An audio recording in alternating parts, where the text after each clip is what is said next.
Hello, in this video I will show you how to use your Apple gift card on Temu. Now it's a very easy process. So simply open your browser, then search for Temu. After that, just simply order whatever you want to order. Let's for example this one.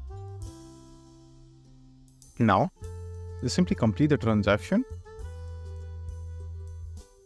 So firstly click on add to cart. Then just simply click on go to cart. Now, once that is done, just simply go to the checkout section by choosing this option.